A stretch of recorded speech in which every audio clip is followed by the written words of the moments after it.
इस्लाम का चौथा खलीफा अमीरुल मोमिनीन अली, इस्लाम का सबसे बड़ा चीफ जस्टिस, इस्लाम का सबसे बहादुर वॉरियर। जैसे ही इस्लाम के तीसरे खलीफा उस्मान रज़ियल्लाहु अन्हु को उन्हीं के घर में शहीद कर दिया गया, पूरी खिलाफत में एक खौफ फैल गया। हर तरफ गुस्सा और गम फैला हुआ था। मुसलमानों की इस खिलाफत में, जो इस वक्त हिंदुस्तान से लेकर यूरोप के समंदरों तक फैली हुई थी, पहली बार ऐसा वक्त आया था कि इस इतनी बड़ी खिलाफत का कोई खलीफा नहीं था। और फॉर द फर्स्ट टाइम ऐसा लग रहा था कि अब फाइनली मुसलमानों की ये खिलाफत टूट जाएगी। लेकिन अब जब खिलाफत के हालात इतने खराब हो चुके थे, मदीना के सारे मुसलमानों को अच्छी तरह पता था कि अब इस खिलाफत को सिर्फ एक ही आदमी बचा सकता है, रसूलुल्लाह सल्लल्लाहु अलैहि वसल्लम के दामाद, जिनकी तरबियत खुद रसूलुल्लाह सल्लल्लाहु अलैहि वसल्लम के घर में हुई थी, खैबर को फतह करने वाले हजरत अली रज़ियल्लाहु अन्हु। इसीलिए हजरत उस्मान को दफनाने के फौरन बाद कुछ लोग हजरत अली रज़ियल्लाहु अन्हु के पास गए और उन्हें कहा कि हम आपको मुसलमानों का नया खलीफा बनाना चाहते हैं। लेकिन हजरत अली ने कहा, नहीं, मेरी खिलाफत ऐसे छुपकर सीक्रेटली नहीं होगी, बल्कि जाओ और सबको मदीना की मस्जिद में जमा करो। जिसके बाद हजरत अली खुद रसूलुल्लाह सल्लल्लाहु अलैहि वसल्लम के मिंबर पर खड़े हुए, जहां बिल्कुल पहले खलीफा अबू बकर, दूसरे खलीफा उमर और तीसरे खलीफा उस्मान की तरह सारे मुसलमानों ने चौथे खलीफा हजरत अली रज़ियल्लाहु अन्हु के हाथ पर बैत की। जिसके बाद अमीरुल मोमिनीन खलीफा अली रज़ियल्लाहु अन्हु ने अपनी खिलाफत की पहली स्पीच शुरू की। बट वेट, आखिर खलीफा अली रज़ियल्लाहु अन्हु यहां तक पहुंचे कैसे? इसके लिए हमें पीछे जाना होगा। हजरत अली की खिलाफत से बहुत साल पहले मक्का, जो अरब की एक बहुत बड़ी सिटी थी, पर हमला हुआ और मक्का पर हमला करने वाला यमन का सबसे बड़ा बादशाह अबरहा था।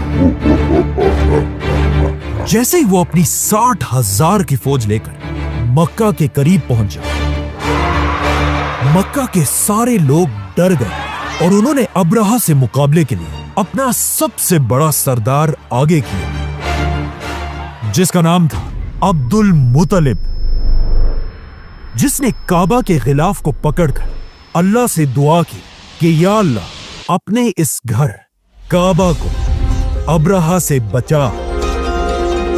जिसके बाद अल्लाह ने एक मिरेकल से अबरहा और उसकी सारी फौज को तबाह कर दिया और मक्का ये जंग जीत गए। ये जंग जीतने के बाद मक्का और स्पेशली अब्दुल मुत्तलिब का नाम पूरे अरब में फैल गया और पूरा अरब अब्दुल मुत्तलिब को एक बड़ा सरदार मानने लगा। लेकिन इसके कुछ ही अरसे बाद अब्दुल मुत्तलिब इस दुनिया से चले गए, जिसके बाद उनका बेटा उनके कबीले बनु हाशिम का नया सरदार बना, हजरत अबू तालिब। एक दिन अबू तालिब अपने किसी काम से मक्का से बाहर किसी और जगह गए हुए थे और जैसे ही अपने सारे काम खत्म करके वो वापस मक्का में अपने घर पहुंचे, उन्हें बताया गया कि मुबारक हो, आपका बेटा पैदा हुआ है, जिसका नाम आपकी बीवी फातिमा ने हैदर रखा है, जिसका मतलब है शेर। लेकिन अबू तालिब ने कहा नहीं, और उन्होंने अपने बेटे का नाम हैदर से बदल दिया और उसका नाम रखा आली।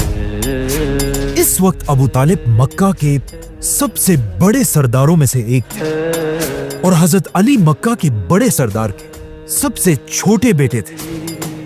जब हजरत अली की एज 5 साल हुई, अचानक उसी साल अरब में एक बहुत बड़ा कहत आया, जिसकी वजह से अरब के साथ साथ मक्का की इकोनॉमी भी तेजी से गिरने लगी। और मक्का के बड़े बड़े सरदारों का बिजनेस बिल्कुल खराब हो गया।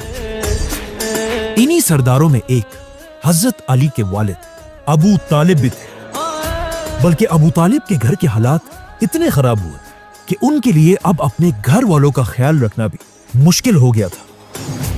अब जब इन सख्त हालात में अबू तालिब को मदद की जरूरत थी, उस वक्त उनकी मदद के लिए उन्हीं का भतीजा आगे बढ़ा, हजरत मोहम्मद सल्लल्लाहु अलैहि वसल्लम। आप सल्लल्लाहु अलैहि वसल्लम अपने चचा अबू तालिब को इस मुश्किल टाइम में अकेला नहीं छोड़ सकते थे, क्योंकि इससे बहुत साल पहले जब आप सल्लल्लाहु अलैहि वसल्लम के माँ बाप दोनों इस दुनिया से चले गए थे, उसके बाद 8 या 9 साल की उम्र तक अपने दादा अब्दुल मुत्तलिब के साथ रहे। और फिर वो भी जब दुनिया से चले गए, उसके बाद आप सल्लल्लाहु अलैहि वसल्लम 9 साल की उम्र से लेकर 25 साल की उम्र तक अपने इसी चचा अबू तालिब के घर में रहे। मतलब हजरत अबू तालिब ने 17 साल तक आप सल्लल्लाहु अलैहि वसल्लम को अपने घर में अपने बेटों की तरह पाला। तो अब जब आप सल्लल्लाहु अलैहि वसल्लम एक स्टेबल बिजनेसमैन थे और उनके चचा अबू तालिब को मदद की जरूरत थी, तो ये देखकर आप सल्लल्लाहु अलैहि वसल्लम आगे बढ़े और अपने चचा अब्बास को लेकर अबू तालिब के घर पहुंचे। इस वक्त अबू तालिब के 3 छोटे बेटे थे, अकील, जाफर और अली। अकील को अबू तालिब ने अपने पास रखा। हजरत अब्बास जाफर रज़ियल्लाहु अन्हु को अपने साथ लेकर गए और रसूलुल्लाह सल्लल्लाहु अलैहि वसल्लम ने अली, जिनकी उम्र उस वक्त सिर्फ 5 साल थी, अपने साथ अपने घर लेकर गए। 5 साल के छोटे से अली को देखकर आप सल्लल्लाहु अलैहि वसल्लम की बीवी हजरत खदीजा रज़ियल्लाहु अन्हा बहुत खुश हुई होंगी, क्योंकि इससे कुछ ही साल पहले हजरत खदीजा रज़ियल्लाहु अन्हा का बेटा कासिम बिन मोहम्मद सल्लल्लाहु अलैहि वसल्लम बहुत हो चुके थे। और अगर इस दिन वो जिंदा होते तो उनकी उम्र आज इतनी ही होती जितनी इस वक्त अली रज़ियल्लाहु अन्हु की उम्र थी। तो अब अली के रसूलुल्लाह सल्लल्लाहु अलैहि वसल्लम के घर आने से कासिम के जाने का गम थोड़ा कम होने लगा, जिसके बाद आप सल्लल्लाहु अलैहि वसल्लम और खदीजा रज़ियल्लाहु अन्हा हजरत अली की तरबियत बिल्कुल अपने बेटों की तरह करने लगे। और यहां से इस्लाम के सबसे बड़े आलिम और इस्लाम के सबसे बड़े वॉरियर की तरबियत शुरू हुई। हजरत अली रज़ियल्लाहु अन्हु दुनिया के वो अकेले आदमी हैं जिनकी तरबियत बचपन से रसूलुल्लाह सल्लल्लाहु अलैहि वसल्लम ने खुद की थी। और हजरत अली की जिंदगी को देखकर ये अंदाजा लगाया जा सकता है कि दुनिया की सबसे बेस्ट पर्सनैलिटी रसूलुल्लाह सल्लल्लाहु अलैहि वसल्लम अगर किसी की तरबियत करे तो वो आदमी कैसा होगा। आप सल्लल्लाहु अलैहि वसल्लम हजरत अली की तरबियत का बचपन से खास ख्याल रखते थे। हजरत अली रज़ियल्लाहु अन्हु को उन्होंने बचपन से ही लिखना और पढ़ना सिखा दिया था, लेकिन पढ़ने लिखने के साथ साथ कुछ और स्किल्स भी सीख रहे थे। इसी तरह आप सल्लल्लाहु अलैहि वसल्लम के घर में 5 साल गुजारने के बाद जब हजरत अली की उम्र 10 साल हुई, कभी कभी रसूलुल्लाह सल्लल्लाहु अलैहि वसल्लम अपने घर से बहुत दूर मक्का के एक पहाड़ में एक गार की तरफ जाने लगे। और आखिर उसी गार में एक दिन रसूलुल्लाह सल्लल्लाहु अलैहि वसल्लम पर अल्लाह की वही नाजिल हुई,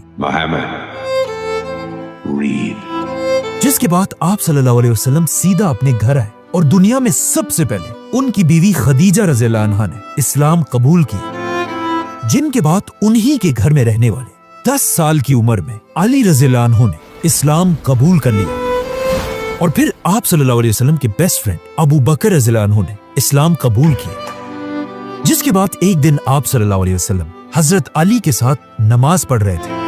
अचानक हजरत अली के बाप अबू तालिब वहां से गुजरे और उन्होंने अली से पूछा कि ये तुम क्या कर रहे हो। जिस पर हजरत अली ने उन्हें बताया कि मैं मुसलमान हो चुका हूं। ये सुनकर अबू तालिब ने हजरत अली से कहा कि मुझे पता है मोहम्मद तुम्हें कभी भी किसी भी गलत चीज की तरफ नहीं बुलाएगा, तो तुम जाओ और उसी को फॉलो करो। जिसके बाद हजरत अली इस्लाम के वो पहले आदमी थे जिन्होंने आप सल्लल्लाहु अलैहि वसल्लम के साथ काबा के पास पहली नमाज पढ़ी। एक दिन आप सल्लल्लाहु अलैहि वसल्लम काबा के पास हजरत खदीजा और अली रज़ियल्लाहु अन्हु के साथ नमाज पढ़ रहे थे। इन्हें देखकर वहां खड़े एक आदमी ने आप सल्लल्लाहु अलैहि वसल्लम के चचा से पूछा कि आखिर ये 3 लोग कर क्या रहे हैं। जिस पर आप सल्लल्लाहु अलैहि वसल्लम के चचा ने इस आदमी को बताया कि ये मेरा भतीजा मोहम्मद है, जो कहता है मैं इस पूरी दुनिया में अल्लाह का आखिरी रसूल हूं। इस वक्त इस पूरी दुनिया में इस औरत और इस बच्चे के अलावा कोई भी इसकी बात मानने को तैयार नहीं है। लेकिन यह मेरा भतीजा कहता है कि बहुत जल्द दुनिया के बड़े बड़े सुपर पावर रोमन और पर्शियन एम्पायर के सारे खजाने हमारे रिलीजन के कंट्रोल में होंगे। उस वक्त तो इस आदमी ने इस्लाम कबूल नहीं किया, लेकिन आगे जाकर जब वाकई में मुसलमानों ने रोमन और पर्शियन एम्पायर फतह कर लिया, तब इस आदमी ने कहा कि काश मैं उस दिन इस्लाम कबूल कर लेता तो मैं दुनिया का चौथा मुसलमान होता। इसी तरह आने वाले काफी अरसे तक इस्लाम मक्का में सीक्रेट रहा और सिर्फ कुछ ही लोग मुसलमान हुए। लेकिन आखिर कुछ ही अरसे बाद आप सल्लल्लाहु अलैहि वसल्लम की तरफ अल्लाह की एक वही आई, जिसमें अल्लाह ने आप सल्लल्लाहु अलैहि वसल्लम को हुक्म दिया कि अपने पूरे खानदान को इस्लाम की दावत दो। जिसके बाद आप सल्लल्लाहु अलैहि वसल्लम ने अपने घर में अपने खानदान के 40 मेंबर्स को खाने की दावत पर बुलाया। इस्लाम की इस पहली दावत में आप सल्लल्लाहु अलैहि वसल्लम की मदद के लिए सिर्फ हजरत अली खड़े थे। इसीलिए खाने पीने की सारी जिम्मेदारी आप सल्लल्लाहु अलैहि वसल्लम ने अली रज़ियल्लाहु अन्हु को दी, जिन्होंने कहा जाता है बहुत अच्छी तरह खाने का इंतजाम किया, जिसमें कहा जाता है बकरी के पाए और दूध भी शामिल था। इस वक्त हजरत अली की उम्र सिर्फ 13 साल थी और इसी एज से आहिस्ता आहिस्ता हजरत अली के आंखों में एक एलर्जी भी शुरू हुई थी, कंजक्टिवाइटिस, जो उनकी जिंदगी में काफी अरसे तक रही। जैसे ही सारों ने मजे से ये खाना खाया, आप सल्लल्लाहु अलैहि वसल्लम अपने खानदान के सामने खड़े हुए और पहली बार पब्लिकली इस्लाम की दावत दी और अपने खानदान के लोगों से कहा कि कौन इस मिशन में मेरा साथ देगा। लेकिन आप सल्लल्लाहु अलैहि वसल्लम के बार बार कहने के बाद भी कोई भी उनका साथ देने के लिए खड़ा नहीं हुआ। जब हजरत अली ने देखा कि कोई भी आप सल्लल्लाहु अलैहि वसल्लम का साथ देने के लिए खड़ा नहीं हो रहा, तो सिर्फ 13 साल की उम्र में हजरत अली खड़े हुए और वहां बैठे सबके सामने कहा, ए अल्लाह के रसूल, मेरी टांगे कमजोर है और मेरी आंखें दुखती हैं, लेकिन फिर भी मैं हमेशा आपके साथ खड़ा रहूंगा। जब आप सल्लल्लाहु अलैहि वसल्लम के अपने खानदान ने उनका साथ नहीं दिया, फिर भी आप सल्लल्लाहु अलैहि वसल्लम रुके नहीं, बल्कि आहिस्ता आहिस्ता मक्का में इस्लाम फैलाते रहे और आप सल्लल्लाहु अलैहि वसल्लम के साथ हजरत अली भी लोगों तक इस्लाम पहुंचाते रहे। और उन्हीं दिनों हजरत अली की वजह से एक बहुत बड़े सहाबी ने भी इस्लाम कबूल किया, जिनका नाम था अबू जर गफ्फारी। लेकिन अब जब इस्लाम आहिस्ता आहिस्ता फैलने लगा, मक्का के सरदार आप सल्लल्लाहु अलैहि वसल्लम से नफरत करने लगे। यहां तक कि कुछ सरदार तो आप सल्लल्लाहु अलैहि वसल्लम को टॉर्चर करने लगे। मक्का में गद्दारों के लिए कोई पनाह नहीं। इन सब में एक सरदार ऐसा था जिसने आप सल्लल्लाहु अलैहि वसल्लम पर बहुत ज्यादा जुल्म किया था, बनु उमैया खानदान का उकबा। नहीं छोड़ूंगा उसे। एक दिन जब आप सल्लल्लाहु अलैहि वसल्लम नमाज पढ़ रहे थे, इसी उकबा ने उनके सर के ऊपर ऊंट की ओजरी डाल दी, जिसे फिर आप सल्लल्लाहु अलैहि वसल्लम की सबसे छोटी बेटी हजरत फातिमा रज़ियल्लाहु अन्हा ने हटाया। और आखिर एक दिन जब आप सल्लल्लाहु अलैहि वसल्लम नमाज पढ़ रहे थे, यही उकबा पीछे से आया, आप सल्लल्लाहु अलैहि वसल्लम के गले में अपनी चादर डाली और उसे जोर से खींचने लगा, जिससे आप सल्लल्लाहु अलैहि वसल्लम की सांस बिल्कुल बंद हो गई और आप सल्लल्लाहु अलैहि वसल्लम जमीन पर गिर गए। ये देखकर आप सल्लल्लाहु अलैहि वसल्लम को बचाने के लिए अबू बकर रज़ियल्लाहु अन्हु पहुंचे और आप सल्लल्लाहु अलैहि वसल्लम को छुड़ाकर उकबा और उनके दोस्तों से लड़ने लगे। लेकिन उन सब ने मिलकर अबू बकर रज़ियल्लाहु अन्हु को भी बहुत मारा। क्या कहा तुमने? इतना मारा कि वो बेहोश हो गए। ये आप सल्लल्लाहु अलैहि वसल्लम की जिंदगी का बहुत ही सख्त दिन था और जब भी अली रज़ियल्लाहु अन्हु इस दिन को याद करते थे, वो इस दिन की कहानी रो कर सुनाते थे, क्योंकि इस वक्त हजरत अली की एज बहुत ही कम थी और वो छोटे होने की वजह से अपनी ताकत से आप सल्लल्लाहु अलैहि वसल्लम को डिफेंड नहीं कर सकते थे। लेकिन मक्का के एक एक सरदार का किया हुआ जुल्म उन्हें अच्छी तरह याद था और ये सारे चेहरे उनके जहन में नक्श हो गए थे। इसी तरह सख्त हालात में आप सल्लल्लाहु अलैहि वसल्लम के साथ हजरत अली भी मक्का में मुश्किल जिंदगी गुजारते रहे। लेकिन आहिस्ता आहिस्ता हालात ठीक होने के बजाय और भी ज्यादा खराब होने लगे, क्योंकि अचानक एक साल मक्का में आप सल्लल्लाहु अलैहि वसल्लम को डिफेंड करने वाले दो सबसे बड़े लोग एक ही साल में दुनिया से चले गए। हजरत अली के वालिद अबू तालिब और रसूलुल्लाह सल्लल्लाहु अलैहि वसल्लम की बीवी खदीजा रज़ियल्लाहु अन्हा। ये साल आप सल्लल्लाहु अलैहि वसल्लम के साथ साथ हजरत अली के लिए भी बहुत मुश्किल था, क्योंकि एक ही साल में उनके बाप अबू तालिब और खदीजा रज़ियल्लाहु अन्हा, जिन्होंने बचपन से एक मां की तरह हजरत अली रज़ियल्लाहु अन्हु को पाला था, इन दोनों की वफात के बाद अब मुसलमानों का मक्का में रहना इम्पॉसिबल हो चुका था। इसीलिए आप सल्लल्लाहु अलैहि वसल्लम के हुक्म पर मुसलमान आहिस्ता आहिस्ता मक्का को छोड़कर मदीना की तरफ हिजरत करने लगे।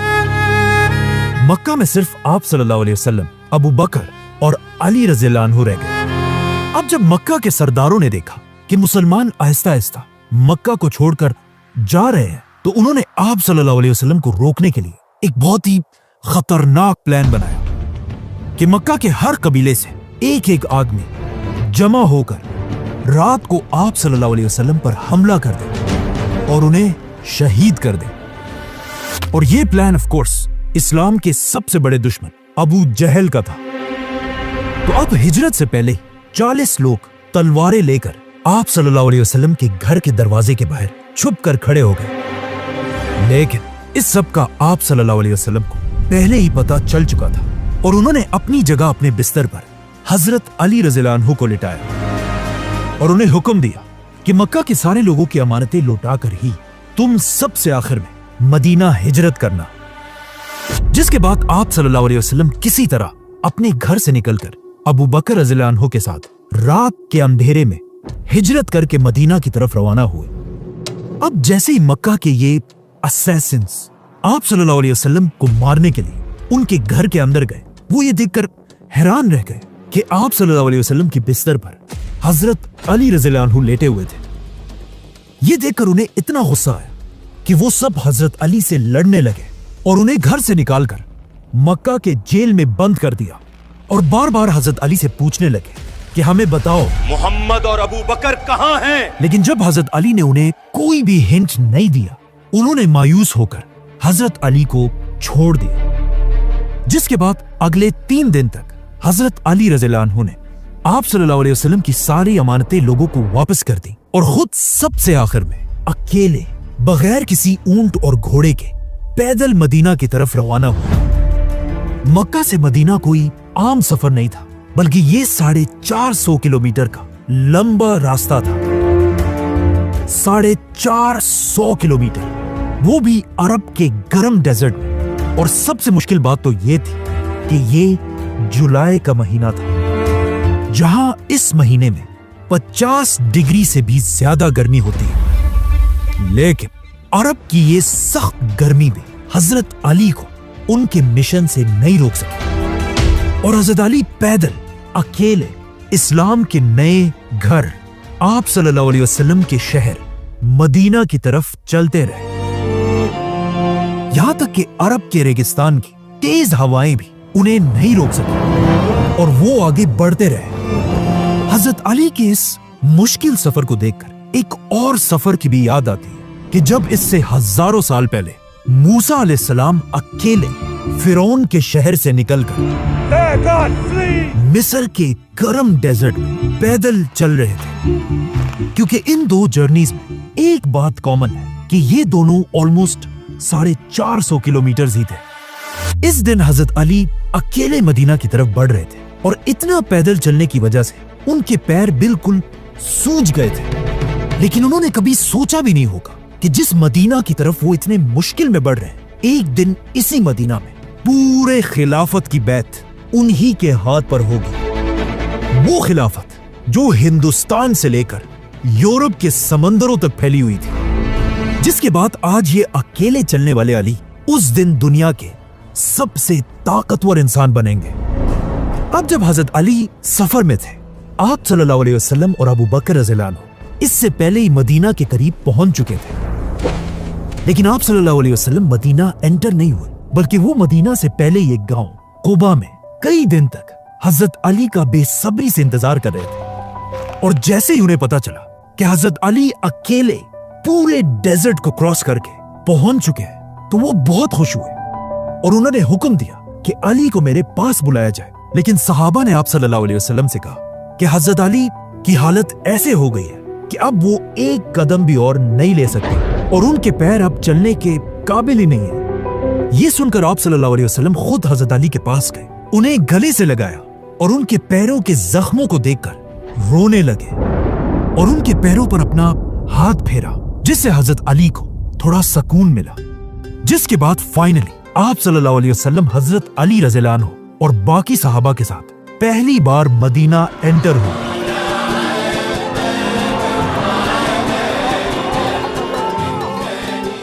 और मदीना इस्लाम का पहला हेडक्वार्टर बना। अब जब मक्का से सारे मुसलमान मदीना पहुंच गए तो आप सल्लल्लाहु अलैहि वसल्लम ने इनके खाने पीने और रहने का मसला हल करने के लिए मक्का के एक एक मुसलमान को मदीना के एक एक मुसलमान का भाई बनाया। आप सल्लल्लाहु अलैहि वसल्लम खड़े होकर दो दो मुसलमानों का नाम लेने लगे और उन्हें भाई बनाने लगे और सारों के नाम लेकर सबसे आखिर में जब हजरत अली रज़ियल्लाहु अन्हु की बारी आई तो आप सल्लल्लाहु अलैहि वसल्लम ने उनका नाम नहीं लिया। ये देखकर हजरत अली परेशान हो गए कि अब मैं मदीना में कैसे रहूंगा, और वो सीधा आप सल्लल्लाहु अलैहि वसल्लम के पास गए और उन्हें कहा कि आपने सबको किसी का भाई बना दिया, सिर्फ मुझे अकेला छोड़ दिया। जिस पर आप सल्लल्लाहु अलैहि वसल्लम ने हजरत अली से कहा कि ए अली, तुम दुनिया और आखिरत में मेरे भाई हो। यहां पर एक और रिवायत भी है कि आप सल्लल्लाहु अलैहि वसल्लम ने मदीना में हजरत अली का भाई साल बिन हुनैफ रज़ियल्लाहु अन्हु को बनाया था। इसी तरह हजरत अली रज़ियल्लाहु अन्हु इसके बाद मदीना में एक आम इंसान की तरह अपनी जिंदगी गुजारते रहे और इसके कुछ ही अरसे बाद मदीना के मुसलमानों पर एक बहुत ही खतरनाक वक्त आया। इस्लाम की पहली जंग, जंगे बदर, जिसमें मुसलमानों के 313 की फौज के सामने 1000 काफिर खड़े थे। मतलब मुसलमान अपने से 3 गुना बड़ी फौज से लड़ने आए थे। जैसे ये दोनों फौजें एक दूसरे के आमने सामने हुए, सबसे पहले मक्का के 3 सरदार आगे बढ़े, जिनमें से एक जोर जोर से कहने लगा, ए मदीना वालों, किसमें इतनी गैरत है कि वो हमसे आकर लड़े। ये सुनकर मुसलमानों की फौज से 3 अंसार आगे बढ़े, लेकिन ये देखकर मक्का का सरदार कहने लगा कि तुम कौन हो, वापस जाओ और हमारे पास हमारे इक्वल मक्का के भाइयों को भेजो। ये सुनकर रसूलुल्लाह सल्लल्लाहु अलैहि वसल्लम ने अपने 3 मुसलमानों को वापस बुलाया और इन सरदारों से लड़ने के लिए मुसलमानों के 3 सरदार भेजे। और आप सल्लल्लाहु अलैहि वसल्लम ने हुक्म दिया, उबैदा उठो। उबैदा मक्का के पुराने सरदार अब्दुल मुत्तलिब के पोते थे। जिसके बाद आप सल्लल्लाहु अलैहि वसल्लम ने फिर हुक्म दिया, हमजा उठो। हमजा भी मक्का के पुराने सरदार अब्दुल मुत्तलिब के बेटे थे। और आखिर आप सल्लल्लाहु अलैहि वसल्लम ने सबके सामने हुक्म दिया कि अली उठो। अली मक्का के एक शहजादे थे, क्योंकि उनके वालिद अबू तालिब और उनके दादा अब्दुल मुत्तलिब दोनों मक्का के बड़े सरदार रहे थे। तो आप सल्लल्लाहु अलैहि वसल्लम के हुक्म से मुसलमानों के ये 3 वॉरियर्स आगे बढ़े। अचानक लड़ाई शुरू हुई।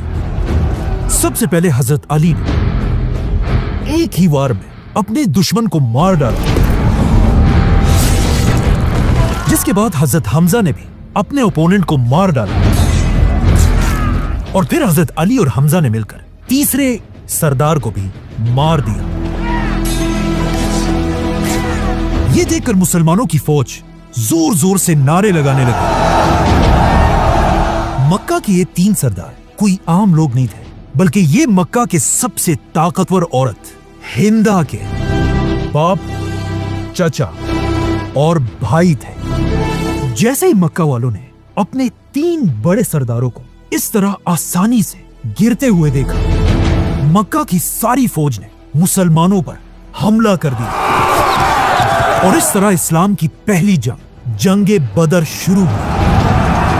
हजरत अली भी वापस जाकर मुसलमानों की फौज के फ्रंट पर खड़े हुए और दुश्मनों का इंतजार करने लगे। इस वक्त हजरत अली की एज सिर्फ 23 साल थे और ये हजरत अली की जिंदगी की सबसे पहली जंग थी। और फाइनली अब उन्हें ये मौका मिल चुका था जिसका उन्हें बेसब्री से इंतजार था, क्योंकि हजरत अली ने इन सारे मक्का के सरदारों को बचपन में आप सल्लल्लाहु अलैहि वसल्लम पर जुल्म करते हुए बार बार देखा था। और अब फाइनली हजरत अली एक एक से बदला लेने के लिए बिल्कुल तैयार थे। और जैसे ही जंग शुरू हुई, हजरत अली सीधा काफिरों की फौज के अंदर घुस गए और जो तलवार चलाने का तरीका वो बचपन से सीख रहे थे, अब पहली बार हजरत अली अपनी तलवार सबके सामने यूज करने लगे। हजरत अली को जंग में इस तरह लड़ते हुए देखकर मुसलमानों और मक्का वालों दोनों को समझ आ गई कि अली के जैसा वॉरियर पूरे अरब में कोई नहीं है। और ये बात बिल्कुल सही थी, क्योंकि इस जंगे बदर से लेकर अपनी जिंदगी की आखिरी जंगे नहरवान तक हजरत अली अपनी पूरी जिंदगी में कोई भी जंग नहीं हारे। बदर में मुसलमानों की फौज कम होने के बाद भी मुसलमान ऐसा लड़े कि आहिस्ता आहिस्ता मक्का वालों की फौज पीछे हटने लगी और इस तरह मुसलमान इस्लाम की पहली जंगे बदर जीत गए। लेकिन अब जब मक्का वाले भाग ही रहे थे, मुसलमानों ने उनका पीछा करते हुए उनका एक और सरदार पकड़ लिया। और ये कोई आम सरदार नहीं था, बल्कि ये वही उमैया खानदान का उकबा था। ये वही उकबा था जिसने इससे कुछ साल पहले मक्का में आप सल्लल्लाहु अलैहि वसल्लम के गले को अपनी चादर से जोर से दबाया था।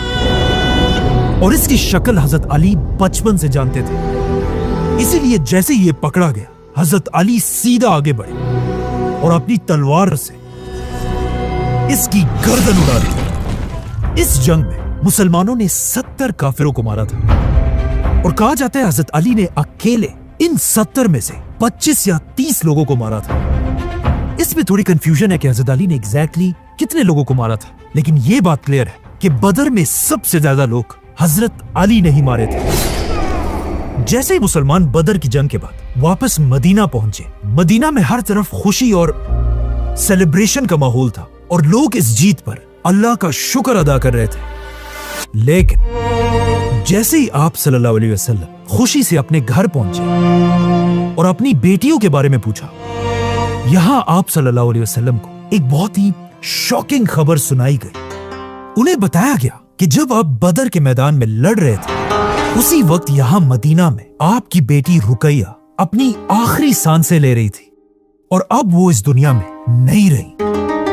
आप सल्लल्लाहु अलैहि वसल्लम की 4 बेटियां थी। बड़ी बेटी ज़ैनब जो इस वक्त मक्का में रहती थी, दूसरी बेटी रुकैया जो हजरत उस्मान की बीवी थी जो अब फौत हो चुकी थी, तीसरी बेटी उम्मे कलसूम रज़ियल्लाहु अन्हा जिनकी शादी भी आप सल्लल्लाहु अलैहि वसल्लम ने रुकैया के बाद हजरत उस्मान रज़ियल्लाहु अन्हु से करा दी थी, और आप सल्लल्लाहु अलैहि वसल्लम की चौथी और सबसे छोटी बेटी जिनसे वो सबसे ज्यादा प्यार करते थे, हजरत फातिमा रज़ियल्लाहु अन्हा। बदर की जंग जीतने के बाद आहिस्ता आहिस्ता जब मुसलमानों के हालात ठीक होने लगे, तो अब मदीना में आप सल्लल्लाहु अलैहि वसल्लम के पास हजरत फातिमा रज़ियल्लाहु अन्हा की शादी के लिए रिश्ते आने लगे, जिनमें हजरत अबू बकर और उमर रज़ियल्लाहु अन्हु भी शामिल थे। लेकिन आप सल्लल्लाहु अलैहि वसल्लम इन सारे रिश्तों को रिजेक्ट करते गए। अब जब हजरत फातिमा के लिए ये सारे रिश्ते आ रहे थे, उस वक्त हजरत अली आराम से अपने घर में बैठे हुए थे और उन्होंने आप सल्लल्लाहु अलैहि वसल्लम से रिश्ते की कोई बात नहीं की थी। ये देखकर हजरत अली को उन्हीं के खानदान की एक औरत ने कहा कि आप भी जाकर आप सल्लल्लाहु अलैहि वसल्लम से उनकी बेटी फातिमा का रिश्ता मांगे। लेकिन हजरत अली ने कहा कि मेरे पास क्या है, मैं कैसे रिश्ता भेजूं? लेकिन उस औरत ने हजरत अली से कहा कि मुझे यकीन है कि अगर आप रसूलुल्लाह सल्लल्लाहु अलैहि वसल्लम के पास जाएंगे, वो आपको कभी इनकार नहीं करेंगे। ये सुनकर हजरत अली को भी थोड़ा हौसला मिला और आखिर वो आप सल्लल्लाहु अलैहि वसल्लम से उनकी आखिरी बेटी फातिमा का हाथ मांगने आप सल्लल्लाहु अलैहि वसल्लम के घर गए। लेकिन जैसे ही वो आप सल्लल्लाहु अलैहि वसल्लम के सामने आकर बैठे, आप सल्लल्लाहु अलैहि वसल्लम के रोब और औरा को देखकर हजरत अली की जबान से एक लफ्ज भी नहीं निकला। अब हजरत अली को इस तरह घबराते देखकर आप सल्लल्लाहु अलैहि वसल्लम ने खुद हजरत अली से पूछा कि अली क्या बात है, क्या कहना चाहते हो? लेकिन हजरत अली बिल्कुल उसी तरह खामोश बैठे रहे और कुछ ना कह सके। ये देखकर आप सल्लल्लाहु अलैहि वसल्लम ने दोबारा पूछा कि अली बताओ क्या बात है, लेकिन इस बार भी हजरत अली की जबान से एक लफ्ज भी नहीं निकला। ये देखकर आप सल्लल्लाहु अलैहि वसल्लम ने खुद हजरत अली से कहा, अली क्या तुम फातिमा के रिश्ते के लिए आए हो? ये सुनकर हजरत अली ने ऊपर देखा और एक घबराई हुई आवाज में कहा कि हाँ, लेकिन या रसूलुल्लाह सल्लल्लाहु अलैहि वसल्लम मेरे पास कुछ भी नहीं है। तो आप सल्लल्लाहु अलैहि वसल्लम ने कहा, क्या तुम्हारे पास जंग की वो शील्ड नहीं है? जाओ और उसे बाजार में बेच कर आओ, वही मेरी बेटी फातिमा का मेहर होगा। जिसके बाद हजरत अली ये शील्ड लेकर सीधा बाजार की तरफ गए और आप सल्लल्लाहु अलैहि वसल्लम अपनी बेटी फातिमा के पास गए। उन्हें हजरत अली के रिश्ते का बताया और उनसे पूछा कि क्या वो इस रिश्ते पर राजी हैं या नहीं। जैसे ही आप सल्लल्लाहु अलैहि वसल्लम ने फातिमा रज़ियल्लाहु अन्हा से पूछा, कहा जाता है हजरत फातिमा खामोश रही और आप सल्लल्लाहु अलैहि वसल्लम उनकी खामोशी को देखकर समझ गए। अब दूसरी तरफ जब हजरत अली अपनी शील्ड लेकर बाजार पहुंचे और वहां ये शील्ड बेचने की कोशिश करने लगे, अचानक इसी बाजार में हजरत अली के पास मदीना का सबसे अमीर आदमी आया, आप सल्लल्लाहु अलैहि वसल्लम के दामाद हजरत उस्मान रज़ियल्लाहु अन्हु। हजरत उस्मान हजरत अली को देखते ही समझ गए कि वो ये शील्ड क्यों बेच रहे हैं, तो उन्होंने खुद हजरत अली से ये शील्ड खरीद ली और इसके बदले हजरत अली को 400 सिल्वर कॉइन्स दी। जिसके बाद हजरत अली खुश होकर जब वापस जाने लगे तो हजरत उस्मान ने उन्हें रोक दिया और उन्हें यह शील्ड एज अ गिफ्ट वापस कर दी और कहा, तुम्हें इस शील्ड की आगे भी जरूरत पड़ेगी। हजरत अली इस तरह कुछ और पैसे भी जमा करके ऑलमोस्ट 500 सिल्वर कॉइन्स लेकर आप सल्लल्लाहु अलैहि वसल्लम के पास आए और यही उनकी शादी का मेहर था। इस वक्त हजरत अली के वालिद फौत हो चुके थे और उनका कोई भी भाई मदीना में नहीं था, इसीलिए इस शादी में हजरत अली की मदद के लिए मदीना के सहाबा आगे बढ़े और हजरत अली और फातिमा की शादी की तैयारी करने लगे। एक सहाबी ने हजरत अली को मदीना में एक छोटा सा घर दिया। हजरत बिलाल रज़ियल्लाहु अन्हु बाजार जाकर परफ्यूम्स और खुशबू खरीदने लगे। हजरत अबू बकर और अम्मार बिन यासिर रज़ियल्लाहु अन्हु बाजार में फर्नीचर खरीदने लगे। जिसके बाद सारे सहाबा मस्जिद नबी में जमा हुए और आप सल्लल्लाहु अलैहि वसल्लम ने खुद हजरत अली का निकाह पढ़ाया और सारे सहाबा में खजूर तकसीम किए गए। उधर कुछ सहाबियात ने हजरत फातिमा को दुल्हन की तरह तैयार किया। आप सल्लल्लाहु अलैहि वसल्लम ने अपनी बेटी फातिमा को कुछ गिफ्ट्स भी दिए, जिसमें कुछ कपड़े, खजूर के पत्तों से बने हुए तकिए, 2 आटे की चक्कियां और 2 मिट्टी के बर्तन दिए। इस तरह इस्लाम के फ्यूचर खलीफा हजरत अली रज़ियल्लाहु अन्हु और आप सल्लल्लाहु अलैहि वसल्लम की सबसे छोटी बेटी फातिमा रज़ियल्लाहु अन्हा की शादी हुई। ये इस्लाम की तारीख की सबसे इंपॉर्टेंट और सबसे सिंपल शादी थी। जैसे ये शादी हो गई, उसके कुछ ही दिन बाद एक दिन आप सल्लल्लाहु अलैहि वसल्लम अपनी बेटी फातिमा के घर गए और आप सल्लल्लाहु अलैहि वसल्लम ने अपनी बेटी से कहा, फातिमा, मैंने तुम्हारी शादी अपने खानदान के ऐसे शख्स से कराई है जिससे मैं अपने पूरे अहले बैत में सबसे ज्यादा मोहब्बत करता हूँ। अब मदीना में हजरत अली की शादी तो हो गई और मदीना के हालात भी बिल्कुल नॉर्मल थे, लेकिन मदीना से दूर मक्का के हर घर में बदर की हार का मातम छाया हुआ था और मक्का के लोग अपने बड़े बड़े सरदारों के मौत पर चीख चीख कर रो रहे थे और मक्का के लोग अब अपने सबसे बड़े सरदार के घर जमा हो रहे थे, अबू सुफियान और उनकी बीवी हिंदा। जंग बदर में अबू सुफियान का अपना बेटा हमज़ला मारा गया था और उनकी बीवी हिंदा के बाप, चाचा और भाई भी मारे गए थे। तो अब मक्का के सारे लोग मुसलमानों से बदला लेने के लिए बदर से 3 गुना बड़ी फौज जमा करने लगे और बदर के सिर्फ 1 साल बाद 3000 की फौज लेकर मदीना की तरफ रवाना हुए। ये देखकर आप सल्लल्लाहु अलैहि वसल्लम भी मुसलमानों की 1000 की फौज लेकर ओहद के मैदान की तरफ रवाना हुए। जैसे ये दोनों फौजें आमने सामने हुई, अचानक मुसलमानों की फौज से 300 मुनाफिक मुसलमानों को धोखा देकर जंग छोड़कर भाग गए। मतलब अब मुसलमान सिर्फ 700 रह गए और उनके सामने 3000 की फौज खड़ी थी। मतलब अब मुसलमानों ने अपने से 4 गुना बड़ी फौज से लड़ना था। बल्कि इस बार मक्का वालों की फौज में एक नया जनरल भी था, खालिद बिन वलीद।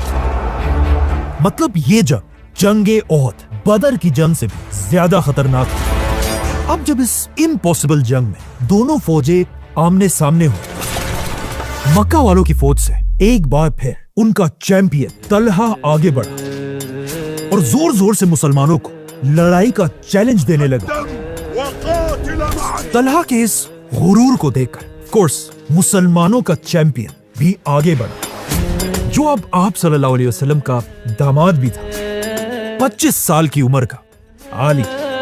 सब ने अपनी तलवारें निकाली और हजरत अली ने भी ऐसा ही किया, लेकिन उनकी तलवार बाकियों से डिफरेंट थी। उनकी तलवार के एक नहीं बल्कि 2 ब्लेड्स थे। ये तलवार जंग से पहले आप सल्लल्लाहु अलैहि वसल्लम ने खुद हजरत अली को गिफ्ट में दी थी और ये बाकी सारी तलवारों से ज्यादा लंबी और भारी थी और इसका नाम था जुल्फिकार।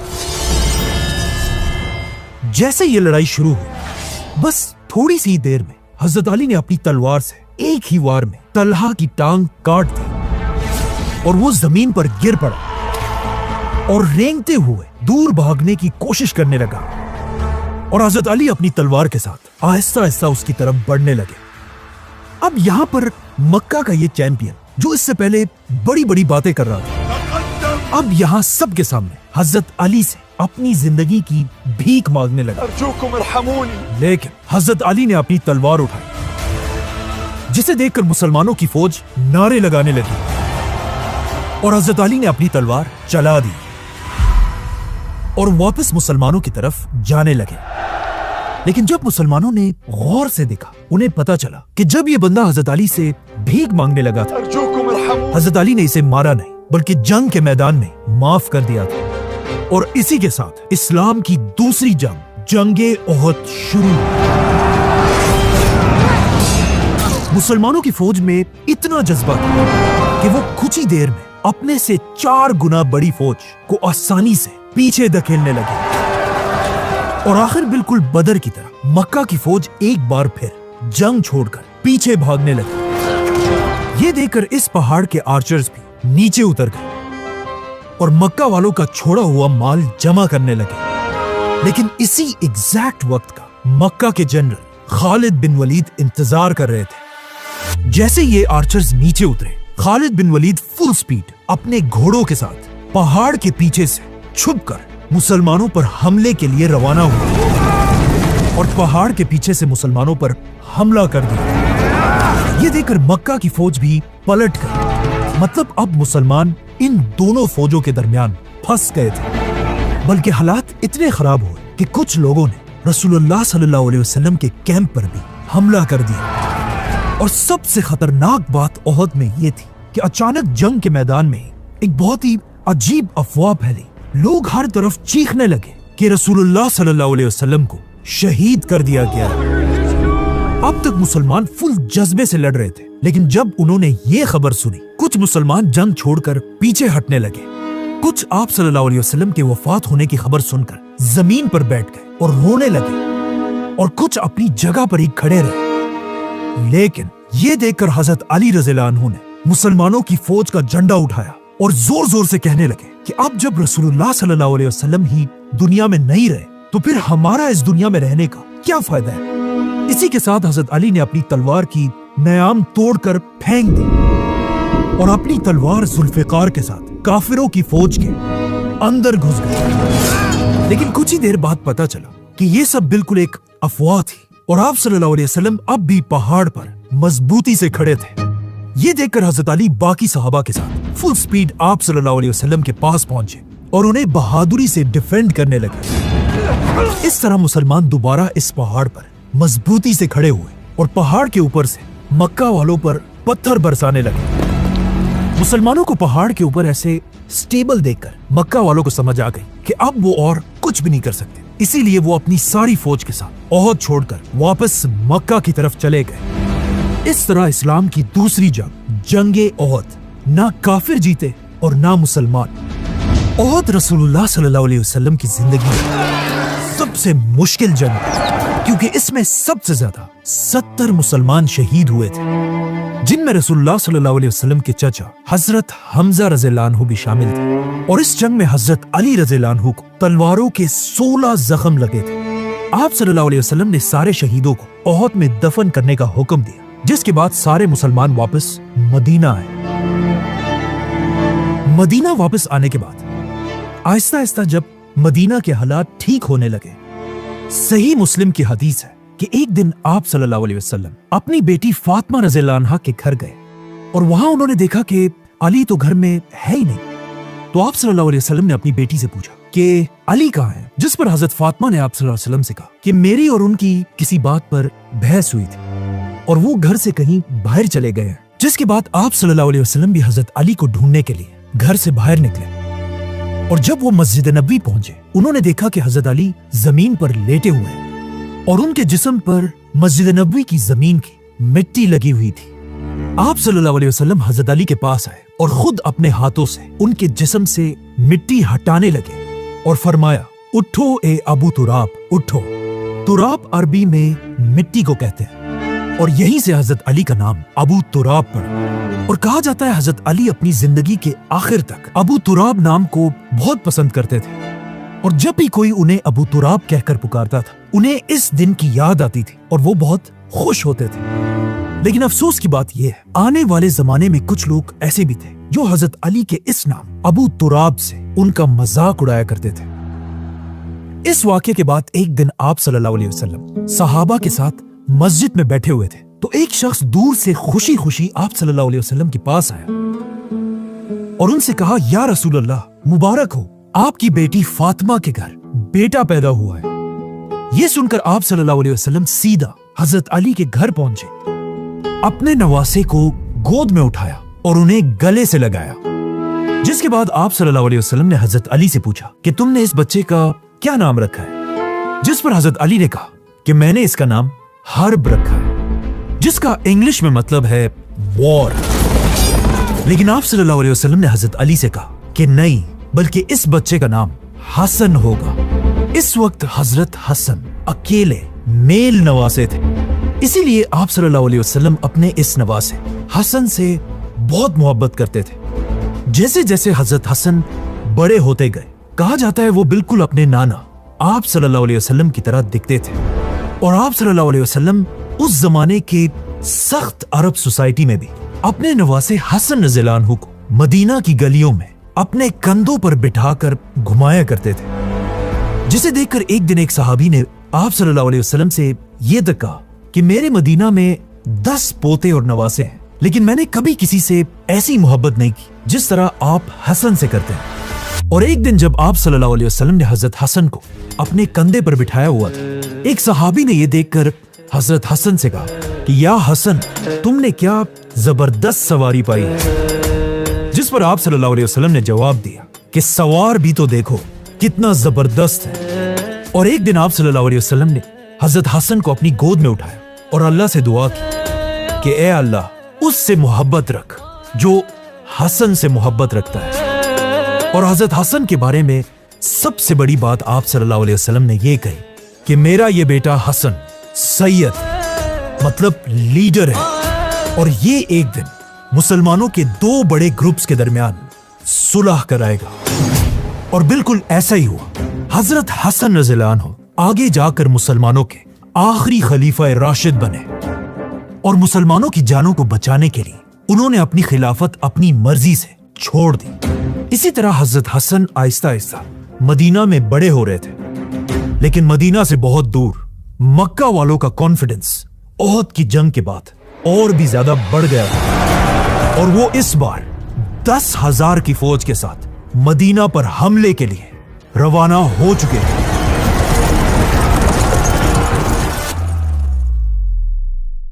10,000 की फौज मतलब मदीना की पूरी आबादी से भी ज्यादा बड़ी फौज मदीना पर हमले के लिए आ रही थी।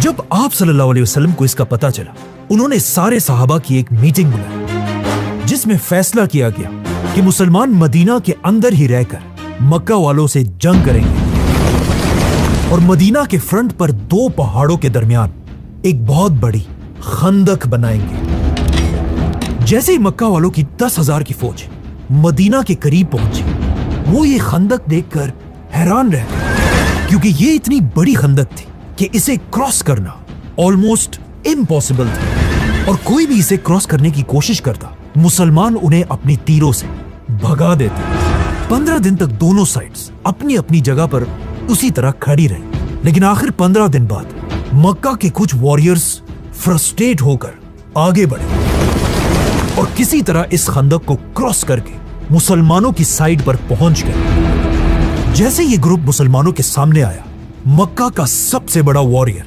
अमर बिन अब्देवत आगे बढ़ा और जोर जोर से मुसलमानों को चैलेंज देने लगा और कहने लगा, तुम में से कौन अकेला मुझसे लड़ेगा?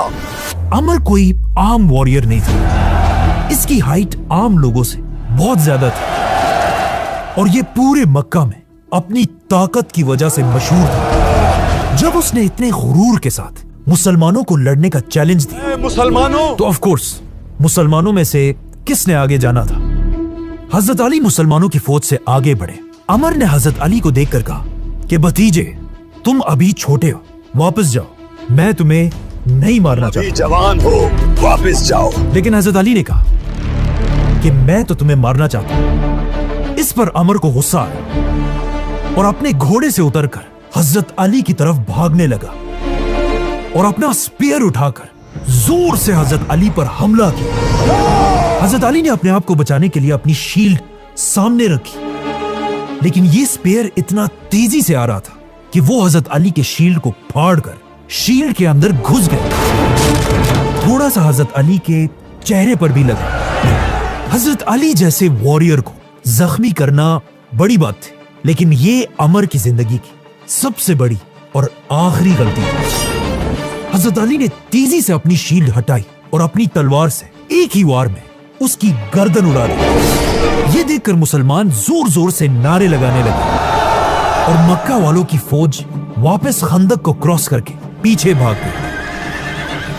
मक्का वालों ने इसके बाद दोबारा मुसलमानों पर हमला करने की गलती नहीं की और आखिर कई दिन मदीना के बाहर बैठने के बाद एक बहुत तेज तूफान आया, जिससे मक्का के सारे कैंप्स उखड़ गए और ये सारे 10,000 की फौज मदीना को छोड़कर वापस चली गई। इस तरह मुसलमान अपनी तीसरी जंग खंदक जीत गए।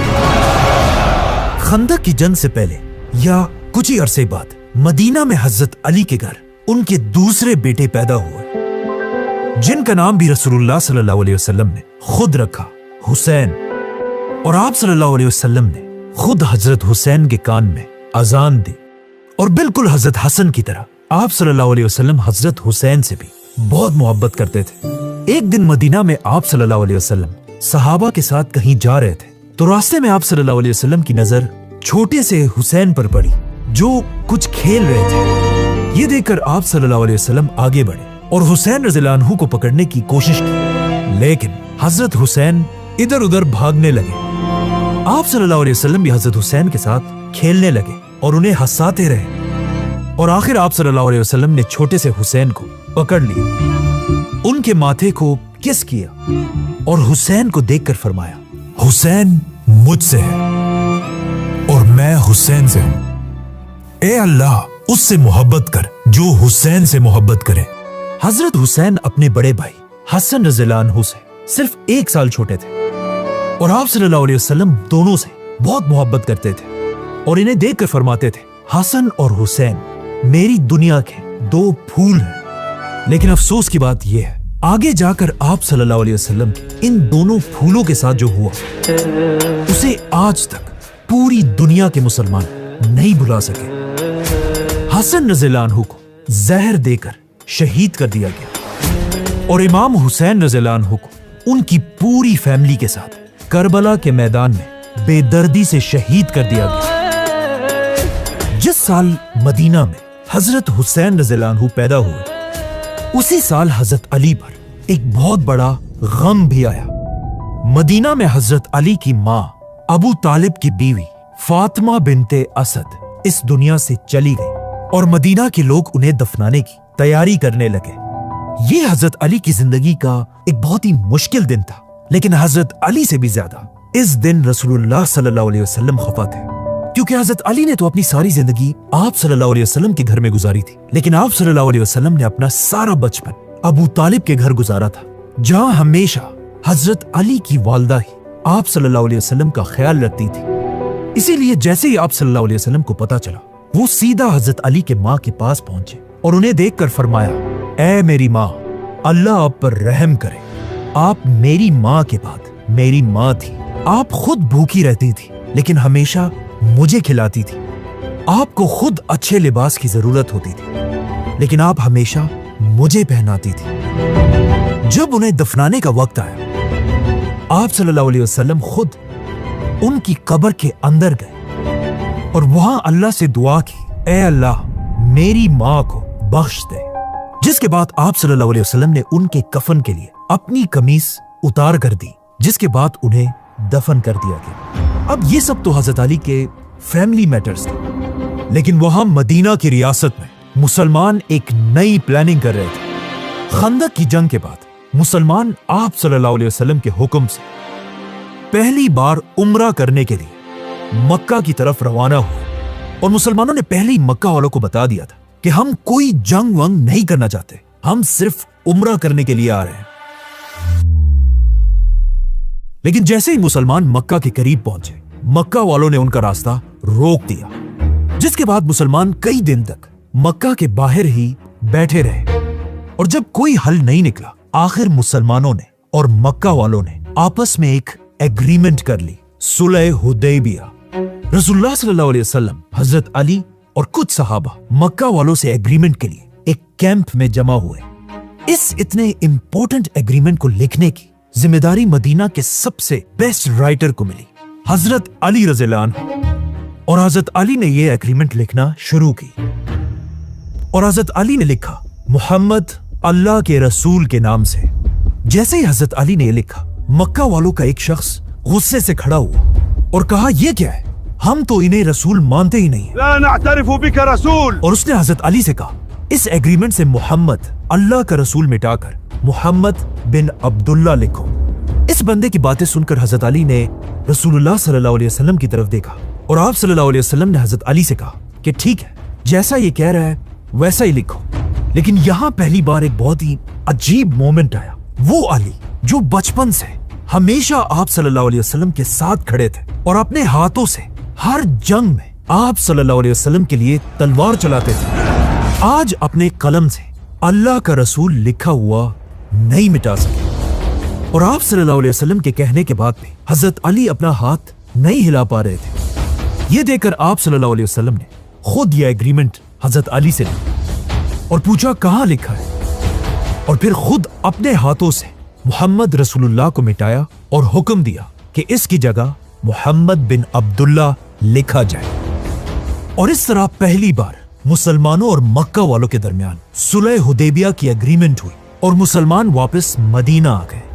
पहले पहले तो मुसलमान इस एग्रीमेंट से खुश नहीं थे, लेकिन आहिस्ता आहिस्ता उन्हें समझ आने लगी कि आखिर आप सल्लल्लाहु अलैहि वसल्लम ने यह सुलह क्यों की है।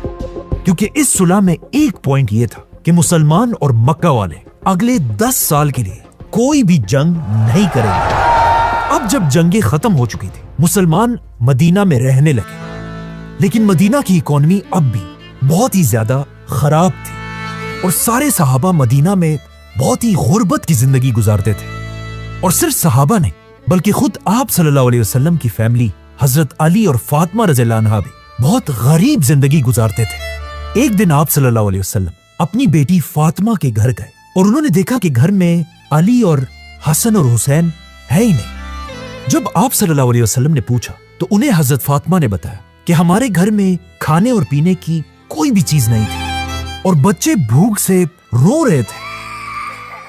तो हजरत अली हसन और हुसैन को अपने साथ कहीं बाहर ले गए ताकि वो भूख से रोए ना। जिसके बाद आप सल्लल्लाहु अलैहि वसल्लम उन्हें ढूंढने लगे और देखा कि हजरत अली किसी के बाग में उसके लिए बहुत ही मुश्किल मजदूरी कर रहे हैं और हसन और हुसैन उनके पास बैठे खेल रहे हैं। सारा दिन हजरत अली ने इसी तरह बहुत ही मेहनत से इस बाग में मजदूरी की, जिससे उनके हाथ जख्मी भी हो गए थे और इस सारे के एंड में उन्हें सिर्फ 16 खजूर मिले, जो हजरत अली ने अपने बच्चों को भी दिए और अपनी बीवी फातिमा को भी। ये मदीना के लीडर रसूलुल्लाह सल्लल्लाहु अलैहि वसल्लम के अपनी फैमिली का लाइफस्टाइल था। और सिर्फ यही नहीं, इसी तरह हजरत अली और फातिमा रज़ियल्लाहु अन्हा सारा काम खुद किया करते थे और उनकी हेल्प के लिए कोई भी नहीं था। बल्कि कहा जाता है हजरत फातिमा खाना कम होने की वजह से इतनी कमजोर हो चुकी थी कि जब भी वो आटा गूंथती थी बार बार उनका हाथ बर्तन से गिर जाता था और उन्हें चोट लगती थी। और हजरत अली भी मजदूरी कर करके बहुत कमजोर हो चुके थे।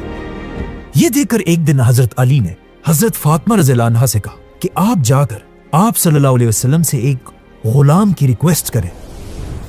तो हजरत फातिमा ने जाकर अपने वालिद आप सल्लल्लाहु अलैहि वसल्लम से एक गुलाम की रिक्वेस्ट की। लेकिन आप सल्लल्लाहु अलैहि वसल्लम अपनी फैमिली को मदीना के आम लोगों से बड़ा नहीं समझते थे। इसीलिए उन्होंने अपनी बेटी फातिमा के इतने सख्त हालात को देखने के बाद भी उन्हें गुलाम नहीं दिया। अब यह बात तो क्लियर थी कि इस तरह गुर्बत में मुसलमान और जिंदगी नहीं गुजार सकते। तो यहां पर मुसलमानों की जिंदगी का एक बहुत बड़ा टर्निंग पॉइंट आया, जिससे मदीना के हालात हमेशा के लिए बदल गए। जंगे खैबर।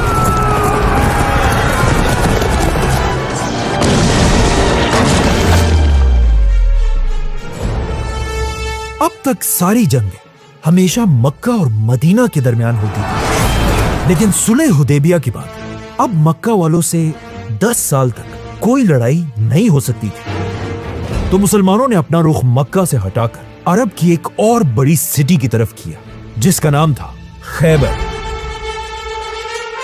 खैबर मदीना के करीब ही एक बहुत बड़ा शहर था और यह कोई आम शहर नहीं था, बल्कि यह उस जमाने में पूरे अरब के यहूदियों का सबसे बड़ा हेडक्वार्टर था।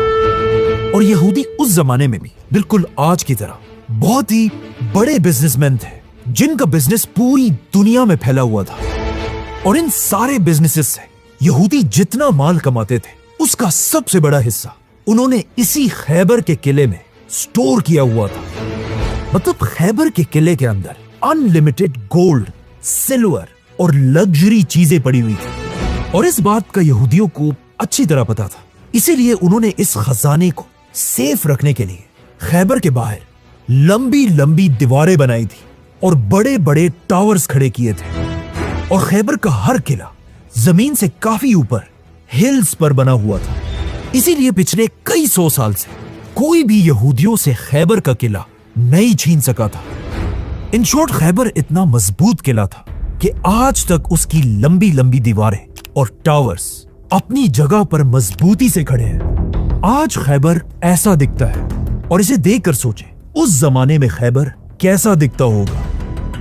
मतलब खैबर को फतह करना मुश्किल ही नहीं, नामुमकिन था। और मुसलमानों का भी खैबर को फतह करने का कोई प्लान नहीं था। लेकिन एक दिन मुसलमानों को खबर मिली कि खैबर के यहूदी एक बहुत बड़ी फौज जमा कर रहे हैं और मुसलमानों के कैपिटल मदीना पर हमला करने की तैयारी कर रहे हैं। यह देखकर आप सल्लल्लाहु अलैहि वसल्लम ने सहाबा को जंग के लिए तैयार होने का हुक्म दिया। और फिर 1400 मुसलमानों के साथ, इससे पहले कि खैबर मुसलमानों पर हमला करे, आप सल्लल्लाहु अलैहि वसल्लम खैबर पर हमले के लिए रवाना हो। जैसे ही खैबर के लोगों ने मुसलमानों की फौज को देखा, वो सब अपने किलों के अंदर गए और सारी गेट्स बंद करके जंग के लिए तैयार हुए। जिसके बाद मुसलमानों ने खैबर के किले पर हमला कर दिया। लेकिन जैसे ही मुसलमान करीब पहुंचे, यहूदी मुसलमानों पर तीर और पत्थर बरसाने लगे और इवन किले के अंदर से मुसलमानों पर तोपें भी चलने लगी, जिससे मुसलमान पीछे हट गए। जिसके बाद आप सल्लल्लाहु अलैहि वसल्लम एक एक जनरल के साथ मुसलमानों की फौज को भेजते रहे। लेकिन यहूदियों का डिफेंस इतना सख्त था कि हर बार मुसलमानों को पीछे हटना पड़ा।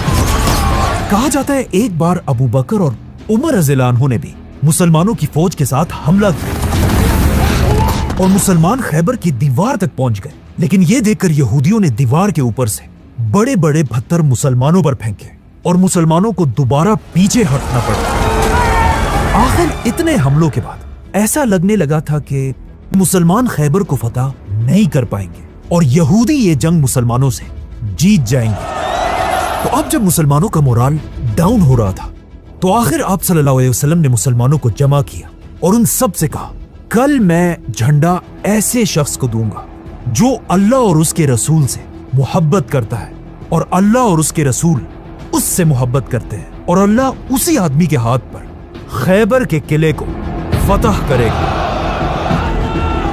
यह सुनकर सारे सहाबा हैरान रह गए कि आखिर वो लीडर कौन होगा जिससे अल्लाह भी मोहब्बत करता है। जैसे ही अगली सुबह हुई, सारे सहाबा दूर दूर से आकर आप सल्लल्लाहु अलैहि वसल्लम के कैंप के पास जमा होने लगे और आप सल्लल्लाहु अलैहि वसल्लम का इंतजार करने लगे और आपस में डिस्कस करने लगे कि वो लीडर आखिर कौन होगा। इस दिन ऑलमोस्ट हर सहाबी की ख्वाहिश थी कि आप सल्लल्लाहु अलैहि वसल्लम झंडा उसे दे और वो खैबर को फतह करे। हजरत उमर कहते हैं कि मुझे कभी भी लीडर बनने की ख्वाहिश नहीं हुई सिवाय खैबर के उस दिन के, कि उस दिन मैं भी ये चाहता था कि आप सल्लल्लाहु अलैहि वसल्लम मुझे मुसलमानों की फौज का लीडर बनाए। अब जब सारे मुसलमान जमा हो गए, सब गौर से उस जगह की तरफ देख रहे थे जहां से आप सल्लल्लाहु अलैहि वसल्लम ने आना था। और आखिर आप सल्लल्लाहु अलैहि वसल्लम आगे आए और आप सल्लल्लाहु अलैहि वसल्लम को देखते ही सारी फौज बिल्कुल खामोश हो गई। अली का नाम सुनकर अपनी खैबर कांप जाता है।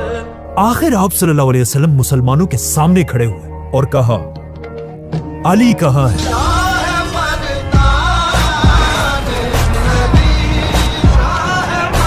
अली का नाम सुनकर सहाबा इधर उधर देखने लगे और हजरत अली को ढूंढने लगे, लेकिन हजरत अली उस दिन वहां थे ही नहीं। हजरत अली की आंखों में बचपन से जो एलर्जी थी, कंजक्टिवाइटिस, इस दिन दोबारा हजरत अली की आंखों में वही एलर्जी थी। जब आप सल्लल्लाहु अलैहि वसल्लम को इसका बताया गया तो आप सल्लल्लाहु अलैहि वसल्लम ने हुक्म दिया कि अली को यहां लाया जाए और सहाबा भाग भाग कर हजरत अली के कैंप पहुंचे और हजरत अली से कहा कि जल्दी आए, आप ही वो लीडर हैं जिनसे अल्लाह मोहब्बत करते हैं और आप ही खैबर को फतह करेंगे। जिसके बाद हजरत अली सारी मुसलमानों की फौज को क्रॉस करते हुए आप सल्लल्लाहु अलैहि वसल्लम के सामने हाजिर हुए। आप सल्लल्लाहु अलैहि वसल्लम ने हजरत अली की आंखों पर अपना हाथ फेरा, जिससे उनकी ये एलर्जी हमेशा के लिए खत्म हो गई। और फिर आप सल्लल्लाहु अलैहि वसल्लम ने सबके सामने हजरत अली को मुसलमानों की फौज का झंडा पकड़ाया और उन्हें हुक्म दिया कि जाओ और हमला करो, लेकिन हमले से पहले उन्हें इस्लाम की दावत जरूर देना। हजरत अली मुसलमानों का झंडा लेकर पूरी फौज के साथ खैबर के किले की तरफ बढ़े और इस बार हजरत अली की लीडरशिप में यह हमला इतना सख्त था कि मुसलमान किले के बिल्कुल करीब पहुंचने लगे। और जब यहूदियों ने यह देखा, उन्हें समझ आ गई कि अब उनका डिफेंस टूटने वाला है। और आखिर जब कोई भी रास्ता नहीं था, यहूदियों का लीडर और उनका सबसे बड़ा वॉरियर मरहब किले से बाहर आया। मरहब कोई आम वॉरियर नहीं था, वो बहुत ही लंबा और मस्कुलर आदमी था और खैबर के लोग कहा करते थे कि हमारा एक मरहब 1000 आदमियों के बराबर है। और कहा जाता है इस दिन मरहब ने सर से लेकर पांव तक स्टील का आर्मर पहना हुआ था। मरहब मुसलमानों की फौज के सामने आया और जोर जोर से मुसलमानों के लीडर को अकेले जंग के लिए चैलेंज करने लगे। तो ऑफ कोर्स मरहब से लड़ने के लिए मुसलमानों का लीडर सिर्फ 28 साल के अली रज़ियल्लाहु अन्हु आगे आए। हजरत अली को देखकर मरहब ने कहा, मैं हूं मरहब, अना मुरहब, जिसे पूरा खैबर जानता है। कुल खैबर यअरिफनी, और जंग के वक्त में मैं ही सबसे बहादुर हूं। फी ज़मन अल-मअरका अना अश-शुजा। जिस पर हजरत अली ने उसे जवाब दिया और कहा, मैं वो हूं जिसकी मां ने उसका नाम हैदर रखा। अन्नल्लज़ी सम्मतनी उम्मी हैदर। जंगल की शेर की तरह खतरनाक, मुग़ाम आजामिन वलैथुल क़स्वरा, जिसे देखकर दिलों में खौफ बैठ जाता है। अब्लुज़ ज़िराअैन शदीदुल क़सरा। ये सुनकर मरहब हजरत अली की तरफ भागने लगा और जोर से हजरत अली पर अपनी तलवार से हमला किया, लेकिन हजरत अली साइड पर हुए और फिर अपनी तल्वार जुल्फिकार के एक ही वार में मरहब के सर पर इतना जोर से मारा कि हजरत अली की तलवार उसके स्टील के हेलमेट को तोड़कर उसके सर पर लगी और खैबर का चैंपियन मरहब पूरे खैबर के सामने गिर गया। मरहब के गिरते ही मुसलमानों ने हजरत अली की लीडरशिप में खैबर पर ऐसा हमला किया कि मुसलमानों की फौज खैबर के किले के अंदर घुस गई और किले के अंदर ही जंग शुरू हुई और इस तरह मुसलमानों ने खैबर का ये किला फतह कर लिया। और इस फतह के बाद मुसलमान खैबर का एक एक किला फतह करते गए और आखिर पूरा खैबर फतह हो गया। खैबर के किले के अंदर यहूदियों के सारे खजाने मुसलमानों के कंट्रोल में आए। इन खजानों में इतना ज्यादा सोना था कि इससे पहली बार मुसलमानों के हालात हमेशा के लिए बदल गए। आप सल्लल्लाहु अलैहि वसल्लम ने यह सारा सोना मुसलमानों में डिवाइड कर दिया और आप सल्लल्लाहु अलैहि वसल्लम ने खैबर की बड़ी बड़ी जमीनें जो खजूर के दरख्तों से भरी हुई थी मुसलमानों में बांट दी। और इसी खैबर को फतह करने के बाद पहली बार मदीना एक प्रॉपर और मजबूत स्टेट बनने लगी और मुसलमानों के हालात इतने बदले कि हजरत उमर फरमाते हैं कि हिजरत से लेकर खैबर की फतह तक मैंने कभी पेट भरकर खाना नहीं खाया था। मतलब खैबर की फतह के बाद मुसलमानों के हालात बिल्कुल बदल चुके थे। अब खैबर में हजरत अली इस बात के लिए मशहूर है कि उन्होंने खैबर में एक बहुत भारी दरवाजा उठाया था। लेकिन सिर्फ ये दरवाजा नहीं बल्कि हजरत अली ने खैबर को फतह करके मदीना की पूरी इकोनॉमी भी उठा दी थी। खैबर हजरत अली की जिंदगी की आखिरी जंग नहीं थी क्योंकि रसूलुल्लाह सल्लल्लाहु अलैहि वसल्लम ने पहले यह बता दिया था कि आगे जाकर हजरत अली मुसलमानों के एक बहुत बड़े लीडर बनेंगे। एक दिन आप सल्लल्लाहु अलैहि वसल्लम सहाबा के साथ कहीं जा रहे थे। अचानक आप सल्लल्लाहु अलैहि वसल्लम का जूता फट गया तो हजरत अली आप सल्लल्लाहु अलैहि वसल्लम का जूता लेकर उसे ठीक करने लगे और आप सल्लल्लाहु अलैहि वसल्लम सहाबा के साथ थोड़ा आगे चले और फिर सहाबा से कहा कि तुम सब में एक आदमी ऐसा होगा जो कुरान की तफसीर के लिए ऐसे ही लड़ेगा जिस तरह मैं कुरान के लिए लड़ा हूं। जिस पर अबू बकर रज़ियल्लाहु अन्हु ने पूछा कि क्या वो मैं हूं? आप सल्लल्लाहु अलैहि वसल्लम ने कहा नहीं, बल्कि ये शख्स वो होगा जो इस वक्त मेरा जूता ठीक कर रहा है और आगे जाकर बिल्कुल ऐसा ही हुआ। खैबर की फतह इतनी बड़ी थी कि इस फतह के बाद आहिस्ता आहिस्ता अरब के कबीले मुसलमानों के सामने अपना सर झुकाने लगे और आप सल्लल्लाहु अलैहि वसल्लम अरब के सबसे ताकतवर लीडर बनने लगे। और आखिर खैबर के सिर्फ एक साल बाद मक्का वालों ने मुसलमानों के साथ सुलह हुदैबिया तोड़ दी और अब मुसलमान इतने स्ट्रांग थे कि आप सल्लल्लाहु अलैहि वसल्लम 10,000 की फौज लेकर मक्का को फतह करने के लिए रवाना हुए। इससे सिर्फ 8 साल पहले एक ऐसा दिन भी आया था जब हजरत अली अकेले मक्का से हिजरत करके मदीना गए थे और अब आप सल्लल्लाहु अलैहि वसल्लम के साथ 10,000 की फौज लेकर हजरत अली भी दोबारा मक्का एंटर हुए और मक्का को फतह करके हजरत अली और बाकी सहाबा ने वहां के काबा के अंदर सारे बुतों को तोड़ दिया और इस तरह मुसलमानों ने आखिर मक्का को फतह कर लिया। मक्का को फतह करने के बाद हजरत अली इस्लाम की अगली जंगे हुनैन में भी आप सल्लल्लाहु अलैहि वसल्लम के साथ मजबूती से खड़े रहे और ये जंग भी मुसलमान जीत गए। जिसके बाद आप सल्लल्लाहु अलैहि वसल्लम वापस अपने कैपिटल मदीना चले गए और अब मक्का को फतह करने के बाद पूरा अरब मदीना को अपना कैपिटल मानने लगा और हर तरफ से लोग आकर आप सल्लल्लाहु अलैहि वसल्लम के हाथ पर बैत करने लगे। अब जब आप सल्लल्लाहु अलैहि वसल्लम ने पूरे अरब को यूनाइट कर दिया था, ये देखकर उस वक्त की super power Aahista Aahista Medina की ताकत से डरने लगी। The great Roman empire. इसीलिए मुसलमानों की ताकत और भी ज्यादा बढ़ने से रोकने के लिए अब रोमन एम्पायर मुसलमानों पर हमले की तैयारी करने लगे। जब रसूलुल्लाह सल्लल्लाहु अलैहि वसल्लम को इसकी खबर मिली, आप सल्लल्लाहु अलैहि वसल्लम ने भी रोमन एम्पायर से जंग के लिए 30,000 मुसलमानों की फौज जमा की, जिसके बाद मुसलमान तबूक की तरफ रवाना हुए। इस जंग में आप सल्लल्लाहु अलैहि वसल्लम ने एक ऐलान किया था कि जो भी मुसलमान इस फौज में शामिल नहीं होगा उसे मुनाफिक डिक्लेयर कर दिया जाएगा।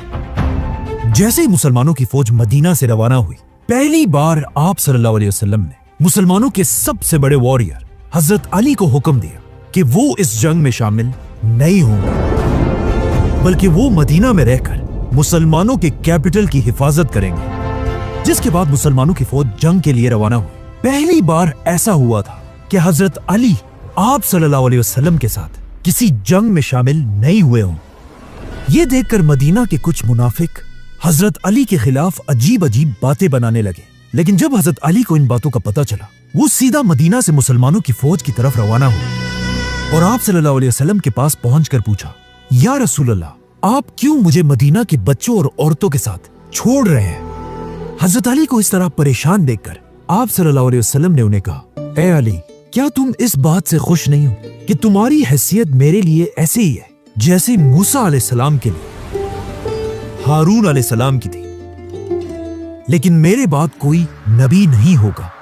इसीलिए यह सुनकर हजरत अली रज़ियल्लाहु अन्हु बहुत खुश हुए और वापस मदीना आ गए। जिसके बाद मुसलमानों की फौज तबूक पहुंची, लेकिन वहां से रोमन्स पहले ही भाग चुके थे, इसीलिए कोई भी जंग नहीं हुई और आप सल्लल्लाहु अलैहि वसल्लम मुसलमानों के साथ वापस मदीना आ गए। तबूक की जंग के बाद पूरे अरब से और भी तेजी से लोग इस्लाम की तरफ आने लगे, लेकिन अरब में कुछ लोग अभी भी ऐसे थे जो इस्लाम एक्सेप्ट करने के लिए बिल्कुल तैयार नहीं थे। एक दिन अरब के क्रिश्चियन कबीले के लोग मदीना आप सल्लल्लाहु अलैहि वसल्लम से मिलने के लिए आए। इन क्रिश्चियंस को पता था कि वो अरब के लीडर के साथ मिलने जा रहे हैं, इसीलिए उन्होंने बहुत ही महंगे महंगे कपड़े पहने थे और इसके साथ हाथों में सोने की रिंग्स भी पहनी हुई थी और उनका ख्याल था कि ये सब देखकर अरब का बादशाह उन्हें इज्जत देगा। लेकिन जैसे ये लोग आप सल्लल्लाहु अलैहि वसल्लम के पास पहुंचे और आप सल्लल्लाहु अलैहि वसल्लम को सलाम किया, आप सल्लल्लाहु अलैहि वसल्लम ने उनके सलाम का जवाब नहीं दिया, बल्कि इसके बाद उनकी किसी भी बात का जवाब नहीं दिया। ये देखकर ये लोग हैरान हो गए और वहां से बाहर निकल आए और सहाबा से पूछने लगे कि हमें क्या करना चाहिए। आखिर हजरत अली ने आकर इन्हें बताया कि ये जो तुमने महंगे महंगे कपड़े पहने हैं और सोने की अंगूठियां पहनी है, ये सब उतार दो और बिल्कुल आम लोगों की तरह कपड़े पहनकर आप सल्लल्लाहु अलैहि वसल्लम के पास जाओ। इन लोगों ने ऐसा ही किया और दोबारा सादा कपड़े पहनकर आप सल्लल्लाहु अलैहि वसल्लम के पास गए और फिर उन्हें सलाम किया। इस बार आप सल्लल्लाहु अलैहि वसल्लम ने उन्हें देखा और उनके सलाम का जवाब दिया और इस तरह आप सल्लल्लाहु अलैहि वसल्लम और इन क्रिश्चियंस की डिबेट शुरू। ये क्रिश्चियंस बार बार आप सल्लल्लाहु अलैहि वसल्लम से कह रहे थे कि ईसा अलैहिस्सलाम अल्लाह के बेटे हैं और हम सब के खुदा हैं, लेकिन आप सल्लल्लाहु अलैहि वसल्लम उन्हें बता रहे थे कि ईसा अलैहिस्सलाम अल्लाह के पैगंबर और सिर्फ अल्लाह के बंदे हैं। जिस पर उन्होंने आप सल्लल्लाहु अलैहि वसल्लम से कहा कि फिर हमें बताएं कौन ऐसा आदमी है जो बगैर किसी बाप के पैदा हुआ हो। और उनकी इसी बात पर कुरान की आयत नाज़िल हुई जिसमें अल्लाह ने फरमाया कि ईसा की मिसाल ऐसी ही है जैसे आदम की है। अब कुरान की इस आयत का इन क्रिश्चियंस के पास कोई जवाब नहीं था, क्योंकि अगर ईसा अलैहिस्सलाम बगैर बाप के पैदा हुए तो आदम अलैहिस्सलाम बगैर माँ बाप के पैदा हुए थे।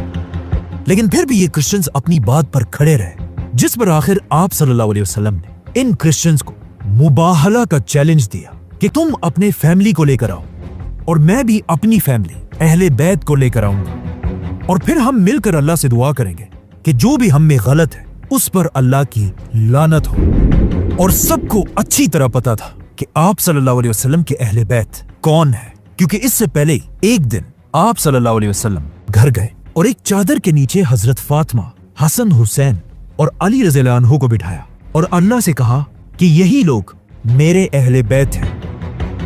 जब आप सल्लल्लाहु अलैहि वसल्लम हजरत फातिमा, हसन, हुसैन और अली रज़ियल्लाहु अन्हु के साथ मुबाहला के चैलेंज के लिए पहुंचे, वहां सारे क्रिश्चियंस ने आप सल्लल्लाहु अलैहि वसल्लम से कहा कि आप हमारे बारे में जो भी फैसला करना चाहें कर लें, लेकिन ये मुबाहला का चैलेंज हम आपके साथ नहीं कर सकते।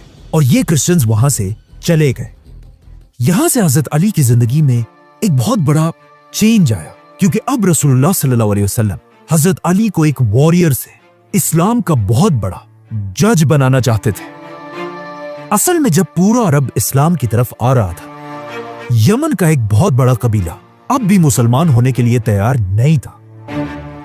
इसीलिए आप सल्लल्लाहु अलैहि वसल्लम ने अपने एक जनरल खालिद बिन वलीद रज़ियल्लाहु अन्हु को यमन की तरफ भेजा ताकि वो इन लोगों को इस्लाम की दावत दे।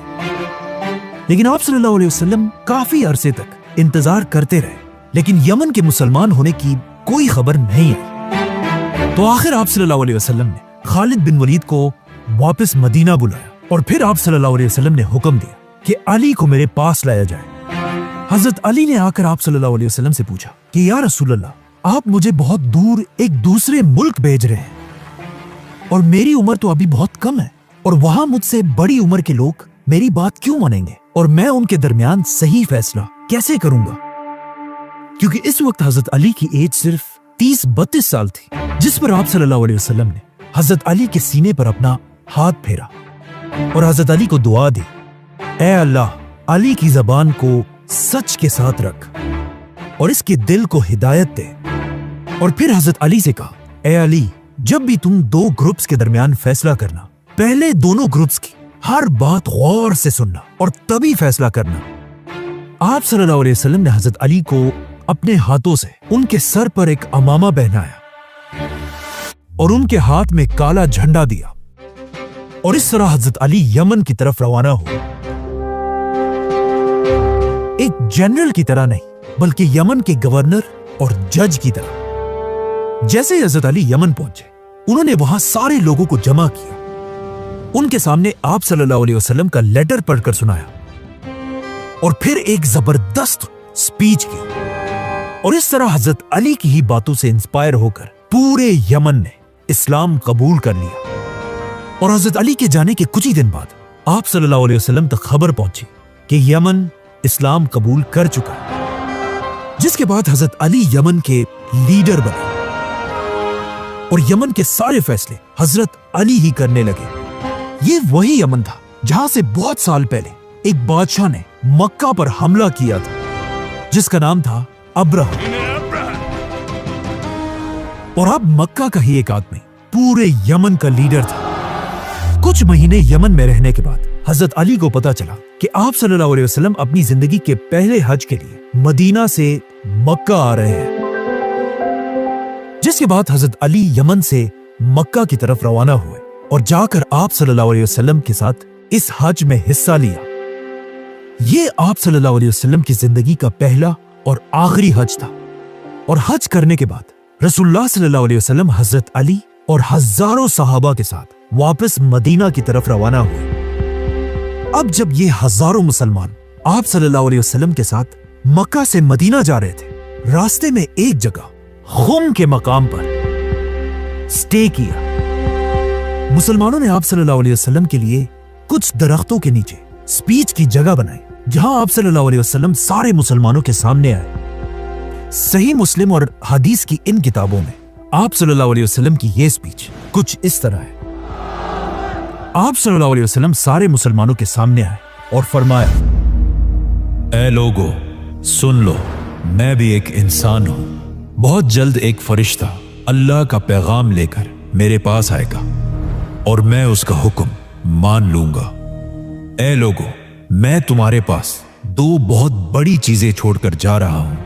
एक, अल्लाह की किताब कुरान, इसको हमेशा मजबूती से पकड़ कर रखना, और दूसरा, मेरे अहले बैत।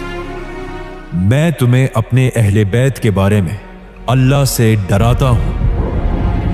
लेकिन आगे जाकर आप सल्लल्लाहु अलैहि वसल्लम के अहले बैत में हजरत अली रज़ियल्लाहु अन्हु को नमाज पढ़ते हुए कूफा की ग्रैंड मस्जिद में शहीद कर दिया गया, जिसके बाद आप सल्लल्लाहु अलैहि वसल्लम ने दोबारा फरमाया, मैं तुम्हें अपने अहले बैत के बारे में अल्लाह से डराता हूं। लेकिन आगे जाकर आप सल्लल्लाहु अलैहि वसल्लम के अहले बैत में हजरत हसन रज़ियल्लाहु अन्हु को जहर देकर शहीद कर दिया गया, जिसके बाद आप सल्लल्लाहु अलैहि वसल्लम ने तीसरी बार कहा, मैं तुम्हें अपने अहले बैत के मामले में अल्लाह से डराता हूं।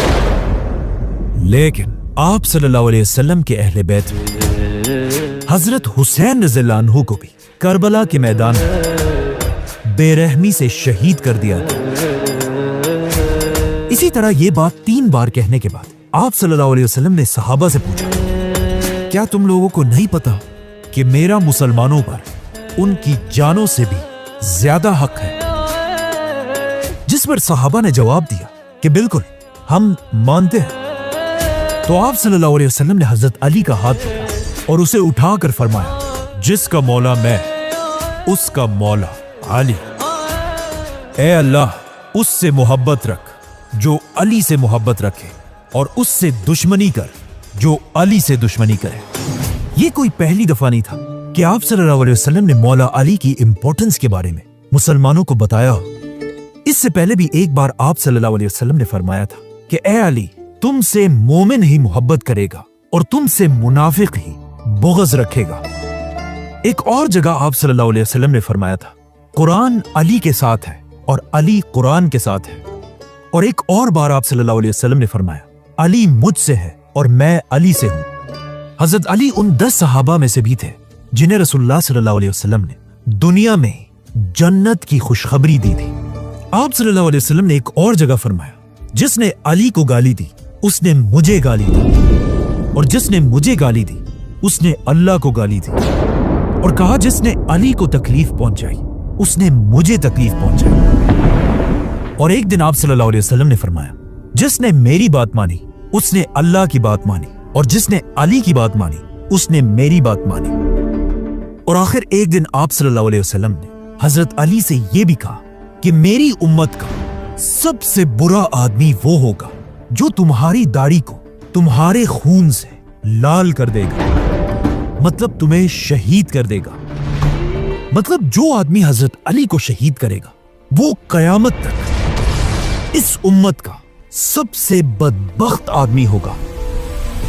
इस स्पीच के बाद आप सल्लल्लाहु अलैहि वसल्लम सारे मुसलमानों के साथ वापस मदीना पहुंचे, और मदीना पहुंचते ही आप सल्लल्लाहु अलैहि वसल्लम एक बार फिर उस वक्त की सुपर पावर रोमन एम्पायर पर हमला करने की प्लानिंग करने लगे। और इस हमले के लिए आप सल्लल्लाहु अलैहि वसल्लम ने मुसलमानों की एक नई फौज बनाई और उन्हें रोमन एम्पायर पर हमले के लिए रवाना कर दिया। लेकिन जैसे ये फौज रवाना हुई, आहिस्ता आहिस्ता मदीना में आप सल्लल्लाहु अलैहि वसल्लम की तबीयत खराब होने लगी और आप सल्लल्लाहु अलैहि वसल्लम की जिंदगी के आखिरी दिन करीब आने लगे। आप सल्लल्लाहु अलैहि वसल्लम की जिंदगी के आखिरी दिनों में हजरत अली हर वक्त आप सल्लल्लाहु अलैहि वसल्लम के पास रहने लगे और उनका ख्याल रखने लगे। बल्कि आप सल्लल्लाहु अलैहि वसल्लम की मस्जिद में आखिरी नमाज के लिए हजरत अली और अब्बास रज़ियल्लाहु अन्हु आप सल्लल्लाहु अलैहि वसल्लम को सहारा देकर उन्हें मस्जिद तक लेकर आए, जहां आप सल्लल्लाहु अलैहि वसल्लम ने मुसलमानों के साथ मस्जिद में नमाज पढ़ी। लेकिन आहिस्ता आहिस्ता आप सल्लल्लाहु अलैहि वसल्लम की तबीयत और भी बिगड़ने लगी, जिसके बाद वो नमाज के लिए भी मस्जिद नहीं जा सकते थे। और आप सल्लल्लाहु अलैहि वसल्लम के हुक्म पर अबू बकर रज़ियल्लाहु अन्हु मस्जिद में मुसलमानों को नमाज पढ़ाने लगे। इन आखिरी दिनों में हजरत अली रज़ियल्लाहु अन्हु मदीना के सारे मर्दों में आप सल्लल्लाहु अलैहि वसल्लम के सबसे क्लोज रहते थे।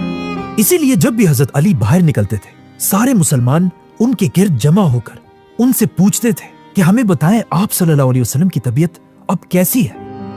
एक दिन जब हजरत अली बाहर आए, सारे मुसलमान उनके पास जमा हुए और उनसे पूछने लगे, तो हजरत अली ने सबको बताया कि अब आप सल्लल्लाहु अलैहि वसल्लम ठीक है और उनकी तबीयत आहिस्ता आहिस्ता बेहतर हो रही है। लेकिन हजरत अली के चचा अब्बास रज़ियल्लाहु अन्हु ने उनसे कहा कि नहीं, मैं अब्दुल मुत्तलिब के बेटों के चेहरों को अच्छी तरह पहचान लेता हूं। मतलब अब रसूलुल्लाह सल्लल्लाहु अलैहि वसल्लम के आखिरी दिन करीब आ चुके हैं। और फिर हजरत अब्बास ने हजरत अली से कहा कि चलो हम जाकर आप सल्लल्लाहु अलैहि वसल्लम से पूरे मुसलमानों की खिलाफत की रिक्वेस्ट करते हैं। लेकिन हजरत अली ने कहा कि नहीं, अगर आप सल्लल्लाहु अलैहि वसल्लम ने हमें इनकार कर दिया तो फिर कभी भी उनके खानदान बनु हाशिम को खिलाफत नहीं मिल सकेगी। आप सल्लल्लाहु अलैहि वसल्लम के खानदान बनु हाशिम से आज तक मुसलमानों के सबसे ज्यादा खलीफा रहे हैं। बनु हाशिम खानदान के लोग ऑलमोस्ट 650 साल तक मुसलमानों के खलीफा रहे हैं और आगे जाकर इसी बनु हाशिम खानदान के दौर को ही इस्लामिक गोल्डन एज कहा जाता है। बल्कि आगे जाकर बनु हाशिम के सबसे बड़े खलीफा खुद हजरत अली रज़ियल्लाहु अन्हु ही बने। आहिस्ता आहिस्ता मदीना में रसूलुल्लाह सल्लल्लाहु अलैहि वसल्लम की तबीयत खराब होती गई, जिसके कुछ ही दिन बाद अल्लाह के आखिरी रसूल हजरत मोहम्मद सल्लल्लाहु अलैहि वसल्लम इस दुनिया से चले गए।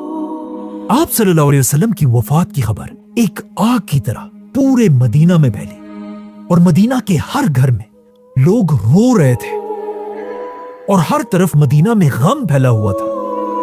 लेकिन यह दिन सबसे मुश्किल हजरत अली रज़ियल्लाहु अन्हु और उनकी फैमिली के लिए था, क्योंकि मौला अली के लिए रसूलुल्लाह सल्लल्लाहु अलैहि वसल्लम सिर्फ एक लीडर नहीं बल्कि उनके बाप की तरह थे, जो इससे बहुत साल पहले सिर्फ 5 साल के अली रज़ियल्लाहु अन्हु को खुद अपने घर लेकर आए थे और हजरत अली का अपने ही घर में बिल्कुल अपने बेटे की तरह ख्याल रखते थे।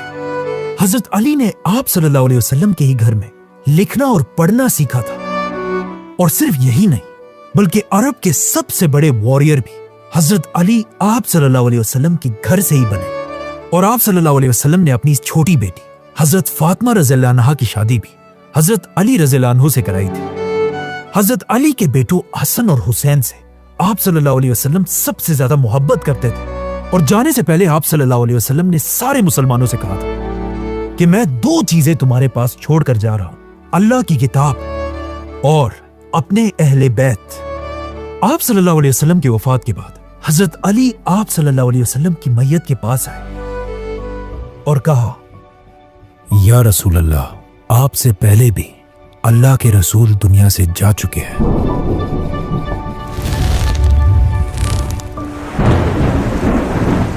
लेकिन आपका दुनिया से जाना उन सारे पैगंबरों से बिल्कुल अलग है, क्योंकि आपके जाने के बाद आसमान और जमीन का रिश्ता हमेशा के लिए टूट चुका है, जो किसी भी और पैगंबर के जाने से कभी नहीं हुआ। या रसूल अल्लाह, अगर आपने हमें ना रोका होता तो आज हम अपने सारे आंसू यही आपके सामने बहा देते, लेकिन आपने हमें ऐसा करने से रोका है।